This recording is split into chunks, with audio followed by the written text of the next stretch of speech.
Direct Connection is made by MPT to serve all of our diverse communities and is made possible by the generous support of our members. Thank you. Live from Maryland Public Television, this is Direct Connection with Jeff Salkin. Hi, everybody. Thanks for tuning in for Direct Connection. Coming up tonight, answers to your questions about treating and preventing cervical cancer, including the HPV vaccine. First tonight, the Fort Lauderdale airport attack, along with the recent use of trucks as weapons, create new public safety worries. Joining us to talk about it, Tyrone Powers, Director of Homeland Security and Criminal Justice at Anne Arundel Community College. Dr. Powers, thank you for being with us. Thank you for having me. I want to talk about those incidents and also a little bit about what's happening in Baltimore City, where you've been on the mayor's transition team. In terms of Fort Lauderdale, where this suspect apparently flew across the country with a weapon in his baggage underneath the plane and then used it at the Fort Lauderdale airport. What's most troubling about that from your perspective? Well, what's troubling is that it occurred. And what I mean by that is that the intelligence agencies, the counterterrorism agencies have had a fear of a terrorist attack, whatever the motive is, either at the ticket counter, before security, or in the baggage claim area. And the reason that they have given that some thought is because during the 1970s, if you look at some of the attacks in Paris, they happened at the ticket counter before anyone encounter, and in the case of the United States, TSA. So there's been some concern about that. And what they've decided to do is to put spotters and people in place dressed like you and I to kind of do terrorism recognition, to identify those particular people. In recent years, because we haven't had that kind of attack, then they've kind of backed away from that. So I think what we will see now, because it has always been in the mind of intelligence and counterterrorism agencies, is an increase in that and paying closer attention to that, because usually when you have one of these incidents, unfortunately, there's someone watching and interested in copying that process because they see this as a soft target. It's really hard to even imagine what the motive was in the Fort Lauderdale case. It may have been, they're saying, more of a mental health issue than a terrorist attack of any kind. But in terms of where the security perimeter is, right now it's before you go down to the gate. Even if you moved it outside the airport, something else, the parking lot would be vulnerable. Yeah, well, in this particular case with this individual, again, we don't know what his motive is. The fear had been that terrorist organizations who are extremely sophisticated would begin to move the perimeter out. And there have been some processes put in place that the intelligence agencies don't talk about to prevent that kind of organized attack. We can listen to chatter, we can pay attention to movement if it's an organized group.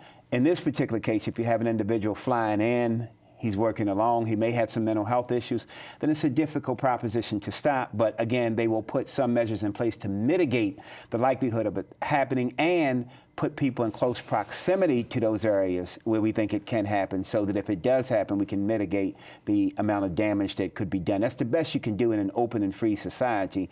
But again, it has been on the minds of those in this particular field. You used to be with the FBI. From your perspective, how do you think about this interaction between this suspect and the FBI in Anchorage, Alaska, where apparently he walked in, was in an agitated state? They referred him to mental health, local law enforcement. Obviously, all of these cases, there were missed opportunities. In hindsight, there was always something that somebody could have done differently, but with procedures as you know them, could anything have been reconsidered? Yeah, and it'll be looked at because, you know, there are 25,000, close to 25,000 FBI agents. The priority is terrorism, and the priority is terrorist organizations and those who may be motivated by terrorist organizations. With that many agents and with the amount of threats that the country now receives, it's going to be difficult to catch everyone. And so you have this threat assessment list.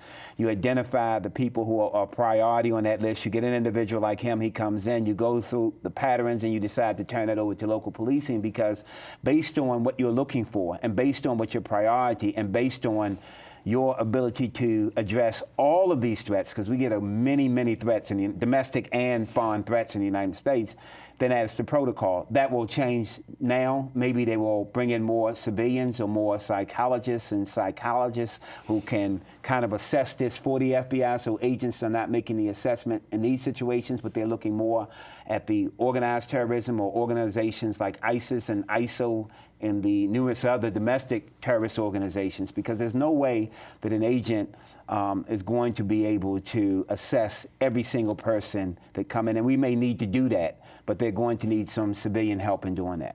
Let me remind our viewers, if you have a question about Homeland Security related topics, you can give us a call. We'll have the number up on the screen. You could also tweet your questions. The Twitter address is @MPT News. Let me switch to a I think unrelated topic about attacks, also very hard to defend, that have been made with trucks, not truck bombs that we used to worry about, where the truck is actually the weapon. Before Christmas in Germany, this past weekend in Jerusalem, previously in France. What do you think is happening there? Well, in the propaganda of ISIS and ISIL and other terrorist organizations that still exist that we may not have looked at as close as we have these organizations, they say if you can't find a gun, use whatever you can to carry out this terrorist attack. And so I think, again, the agencies have been on the alert to it. It's just difficult to stop when you have open public areas. Of course, in New York City and places like Times Square, we have surrounded that with cement trucks. We've blocked out, we've kept traffic in and out of those particular areas. But you can't do that everywhere across the nation. It's a difficult proposition to stop. I think, again, that you will see when you have these large public events or public gatherings, especially in areas that would be primary targets for terrorist organizations. And there are some targets that they like to hit, religious areas, areas in which there is a large public gathering. Then I think we will put some of these, what seem like more rudimentary, less technological plans in place, like big cement trucks. Block of concrete that a friend was seeing just popping up around Europe. Yes, that's exactly right. And unfortunately, it works. So that's what we're going to put in place, and certainly in public events. Let's take a phone call. Anne Arundel County, this is Barbara. Barbara, thank you for the call. Go ahead. I just want to make the comment, it seems obvious the first step to take is to not allow guns anywhere on airplanes, anybody to travel with them in their baggage or whatever. Thank you very much. Thank you. So in this case, I mean, the other thing about this individual's gun was that it was taken away when he had the mental health evaluation, and it was ultimately given back. The idea that you can check a gun, obviously you can't carry it through security, but you can check it legally. Is that a surprise to you? No, not that you can check it and declare it, because that's the way our system of laws is set up. And that may change in the future. Politics may change that. But for the security officers and the agents now involved in this particular field, we can't really deal with the politics, unfortunately. We can advocate for that. But we have to deal with the laws the way they exist today. And right now, because it allows a person to declare and check a weapon, then we have to come up with mechanisms to deal with what could occur as a result of that. So we have to be more watchful at baggage claim areas and, again, at the ticket counter, and move the perimeter out, both after people come into an airport and before they even approach the ticket counter. Certainly could be, and I suspect this would be legal, that when somebody checks a bag, on the other end, when they get the baggage back, maybe one of those officers that you're talking about being around baggage claim is either overtly or covertly in the area for that. No doubt, and more cameras. There'll be more cameras in place. Trust me, there'll be more. We do teach terrorism recognition. There's some mannerisms that an individual will have. I don't care what their thought process is. There's some things that they go through before carrying out that kind of attack that will be watchful. So again, if you have an individual like this who is going into his bag, who is going into the bathroom, there'll be people being more watchful to prevent or to mitigate the situation. How do you think about it from a personal security standpoint? So, I mean, unless you're going to hole up in a cabin in the woods, we're going to be out. We're going to be at a shopping mall, at an airport. Certainly, we can be vigilant, but I mean, nobody wants to totally hole up and avoid the crowds either. Yeah, you know, the reality of the matter is we're in a democracy. So we have an open democracy, we have an open system. So you want that the risk is going to be there. We can't get rid of all the risk in an open society. We can have people be more vigilant, but that only lasts for a while. The people who are going to be most vigilant are going to be the security experts, the law enforcement agencies, the federal agencies that are going to be watchful of this. And they know that terrorism is an evolutionary process. So let's say that this gentleman is not really a terrorist associated with a terrorist organization. They're watching the evolution of terrorism. They understand and they take advantage of these opportunities and they become copycats. So we're never going to be completely able to get rid of the risk. We're going to be able to, we're working to mitigate it. Dr. Tyrone Powers, Anne Arundel Community College, thank you for coming by. Thank you for having me. We do appreciate it. Coming up tonight, the myths and facts around cervical health. We'll be right back.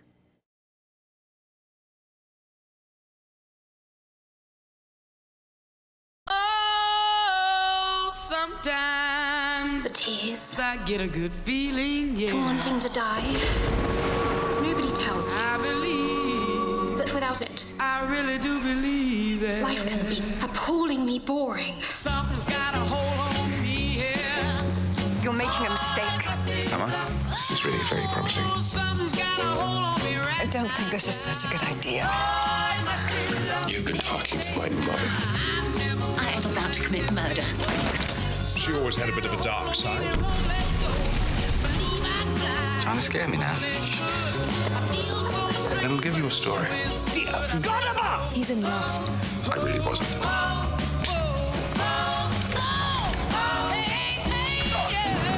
Stay away from my wife. Any idea the pressure I am now under?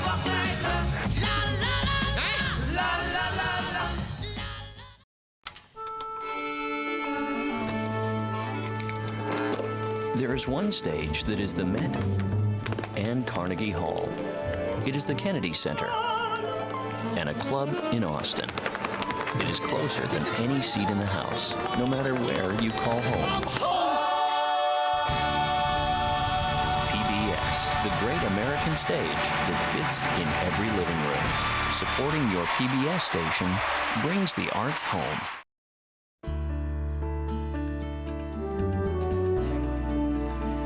Joining us for this week's Your Health segment is Dr. Katrina Mark, Assistant Professor of Obstetrics, Gynecology, and Reproductive Sciences at the University of Maryland Medical School and an OBGYN physician at the University of Maryland Medical Center. Doctor, thank you for being with us. Thanks for having me. We want to focus on cervical health. January is Cervical Health Awareness Month. Why is cervical health so important? Well, cervical cancer is one of the areas of medicine that we've really made the most progress in the past few decades. It is one of the most, if not the most preventable type of cancer. We've decreased the rate, the incidence and mortality from cervical cancer over 50% since the invention of the Pap smear. And so anytime that we can prevent cancer is a huge win. Has the Pap smear itself changed? It wasn't always a popular thing. Well, the process of the Pap smear is still not terribly popular, but luckily one of the changes in screening recently has been that we don't do yearly Pap smears for most women anymore. The process of a woman getting a Pap smear hasn't changed much, but the technology of reading Pap smears has improved. What's the result of that? The result is that we have more accurate testing. We've also added the addition of HPV testing, which is really the main reason that we've decreased the frequency of Pap testing. All right, so that gets into the whole area of HPV, and people may have heard of the vaccine, which we can talk about. Right. How is that connected to cervical cancer? So HPV is the cause of cervical cancer. Cause of all cervical cancer? Yes, so HPV is the human papillomavirus. It's a sexually transmitted virus that is the most common sexually transmitted disease. Over 80% of people that have ever been sexually active have had it at some point. Luckily, most of the time it goes away, but when it doesn't go away, then it can cause cervical cancer. And there are different variations of the virus. Right. There are over 100 strains of HPV. There are the 13 most common type that create or that cause cervical cancer are the ones that we test for when we test HPV. But there are a lot of types that don't cause cervical cancer as well. Do they tend to cause symptoms? Would somebody know if they had this? No, the types that cause cancer don't cause any symptoms at all, which is why it's so prevalent. There's really no treatment for it if you know you have it, unless it's causing problems, precancerous cervical cells, and there's no way to know you have it unless you have an abnormal pap smear. When somebody comes into the office and turns out to have cervical cancer of some advanced degree, what are the symptoms? What causes them to come see you? So luckily, cervical cancer is pretty rare now that we are able to screen for it. So most women come to see me for the screening pap test to prevent cervical cancer. But those women that do have cervical cancer may have bleeding or pain or abnormal discharge that cause them to come and see a doctor. But luckily, most of it we can pick up way before it gets to that point. So how do you think about the introduction of this vaccine? Wasn't that long ago. How big a deal is it? I think it's a huge deal. We don't have very many vaccines that prevent cancer. We don't have very many treatments at all that prevent cancer. So I think that it's really kind of undervalued and unfortunately hasn't been uptaken as much as we would hope in the medical community. Why do you think that is? When it was introduced, it was not just one shot, it was a series. Right, and it still had is. the reputation as being painful for some reason. Right, it still is. Any vaccine is going to be painful. I don't even like getting flu shots, but I get them every year because I know they're helpful. The series is still 3 shots. They're working on seeing if they can get it down to 2, but for the time being, it's still 3. And it's recommended by the CDC that it be given to children ages 11 to 12 for both males and females.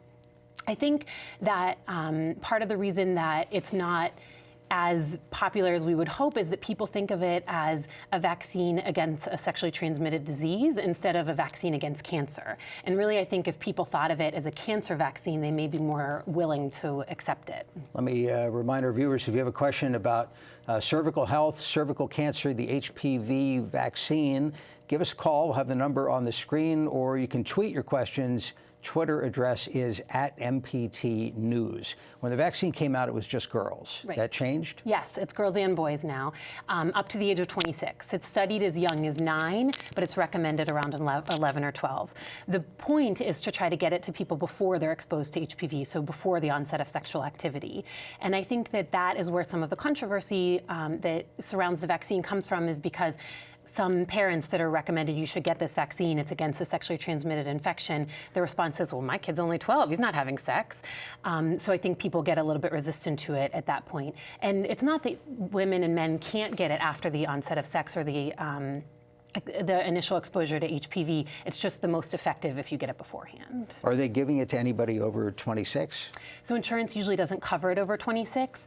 And the idea is above 26, most people at that point have been exposed to some strains of HPV, but it probably still has some benefit to people beyond 26 too. It's just that insurance doesn't cover it then. What can the vaccine do? What can it not do? I mean, does it get all the strains that you would want it to get? And how effective is it? It's very effective. The initial vaccine, there was one that covered only the 2 most common types that cause cancer. Then the next vaccine covered the 2 most common types that cause cancer and the 2 most common types that cause genital warts. There's now one that covers 9 different types, which covers about 90% of the HPV that causes cervical cancer. But one of the big misconceptions about the vaccine is that if you get it, then you're covered and you're not going to get cervical cancer, which is not true. Women still need to go through screening tests and have pap tests done, even if they have the vaccine. Say that again. Why would that be? Because it doesn't cover every single type that could possibly cause cancer. It covers the most common types, but not every type. This may be a dumb question, but why do boys need to get the vaccine when they don't have a cervix? Right, it's not a dumb question at all. It's a great question. So there's many reasons. The first reason, and we promote it a lot, I'm here, of course, to talk about cervical health. The first reason is because most women that get HPV get it from men. And so if we can decrease the rate in men, that will ultimately decrease cervical cancer. But the other reason is because cervical cancer isn't the only type of cancer that's caused by HPV. Head and neck cancers, anal cancer, penile cancer are all associated with HPV as well. So it can actually decrease the rate of cancer in men as well. Let's grab a phone call. Baltimore City, this is Alma. Thank you for the call. Go ahead. Hi, I would have a question. Sure. My question is that if you have a male who is 18 years old who was not vaccinated, is it possible for that person to get vaccine and to be effective at this age? Absolutely. I would recommend that anybody get vaccinated at any time, especially under 26. It should be covered by insurance. And we say 11 or 12 to the start because, as I said, we like to give it before the onset of sexual activity. But whether or not an 18-year-old has been sexually active, I would recommend it no matter what. Yes. Twitter question. Young man wants to know how could he find out if he has HPV, the virus? Is it possible to test for it? And if somebody has it, is there a way, if they're sexually active, to not spread it? All very good questions. So unfortunately for men, there's no test really for HPV. We test women during their pap smears, but really not until after the age of 30. And the reason we don't test women until after the age of 30 is because we know that a lot of people get it transiently, meaning they have it for a couple of months and then their body gets rid of it like any other virus. So for men, there's no test. The only real way to prevent it is to use condoms during sex, just like other sexually transmitted infections. It's not 100% effective, but it can decrease the transmission significantly. Call from Montgomery County. This is Adrian. Adrian, thank you for calling. Go ahead. Hi, I recently had the LEAP procedure, and I was wondering how common that is in American women. The LEAP procedure is very common in American women. So LEAP stands for Loop Electro-Excision Cautery Procedure. And that is how we treat women that have abnormal pap smears and precancerous cells in their cervix. So we've talked about HPV and pap smears and how they're screening tests for cancer. So the great thing about cervical cancer, although it sounds silly to say something's great about cancer, but it has a detectable precancerous state. So when we do a pap smear, we can find women who are at risk for getting cervical cancer. And the LEAP procedure is how we treat those women and remove the abnormal cells that have been affected by the HPV virus to prevent them from ultimately getting cervical cancer. So you keep the cervix. Right, and you just remove the abnormal cells, exactly. Let's grab another call from Howard County. This is Sue. Sue, thank you for calling. Go ahead. Sue, are you there? Yes, I'm here. Okay, what's your question? My question, is there another test other than a pap smear to detect cervical cancer? Thank you very much. The only two tests right now are pap smear and HPV. We do them, as I said, for women over 30, we do them in combination because we know that HPV is what causes cervical cancer. So if a woman doesn't have HPV, we don't anticipate she's going to get cervical cancer anytime soon. The pap test is testing to see if the HPV has had any effects on the cervix. Talk about the emotional side of this. If somebody finds out that they have the virus or they have these early indications, precancerous conditions, and even within a relationship, right. What's the impact? So one of the hard things about HPV and discussing it with women is that it's impossible to know when a woman got HPV. And so frequently when I discuss with a woman the diagnosis of HPV, she immediately jumps to the conclusion that her partner is not being faithful, which is absolutely not true. A woman can get HPV and not have effects of it for 5 or 10 years. So there's no way to really pinpoint when you got it or where it came from, which can sometimes cause stress in relationships, certainly. Also, the concern that it's being passed back and forth. So once a woman is exposed to HPV and we treat it, oftentimes her body produces antibodies to it and then she doesn't continue to get repeat infections from the same partner. But that is one of the big concerns women ask me. If I have it now and I stay with the same partner, aren't I going to continue to get it? For people who may have missed the beginning of this, the incidence of HPV is unbelievable. Right. You said 80%? 80% I read somewhere 14 million new cases a year. Yes. Cases is the wrong term because people don't know they had it. Right, exactly. And so that's why it's a bit of an estimate to say 80%. It may even be higher than that.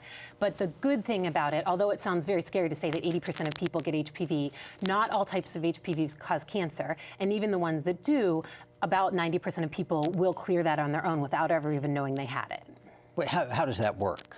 It's the same way in layman's terms. How do your body just gets rid of it? Gets rid of it. And even if you had the cancer-causing strain, you don't get cancer. Yep, that's totally possible. So it's just the way that you can get a cold and then your body's immune system just fights it off within a few days or a week. The same thing happens with the HPV virus. Within 8 months, most people will get rid of it. It's the people that aren't able to get rid of it and for some reason it stays in their body for a longer period of time, that it's more likely to cause cancer. Let's take a call from Prince George's County. This is Shalette.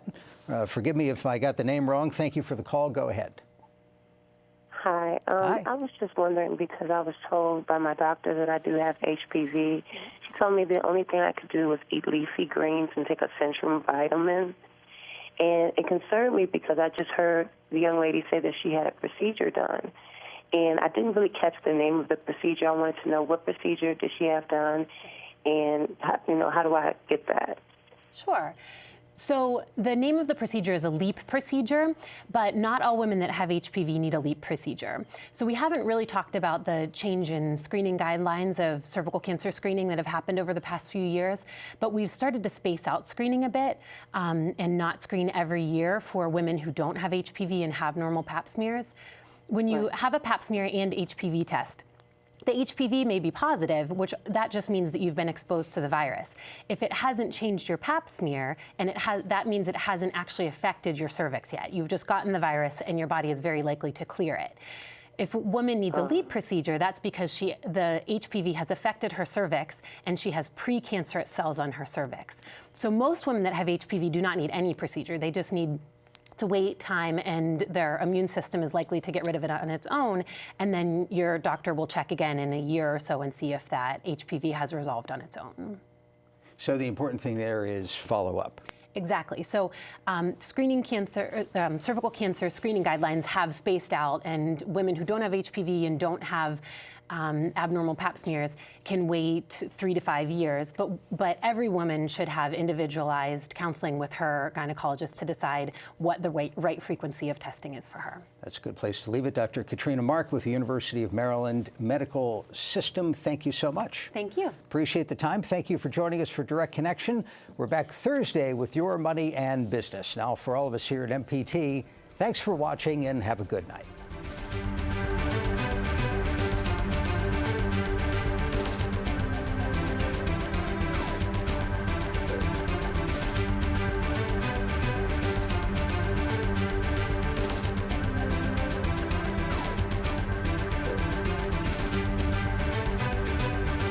Your Health segments are a co-production of Maryland Public Television and the University of Maryland Medical System. This program was made by MPT to serve all of our diverse communities.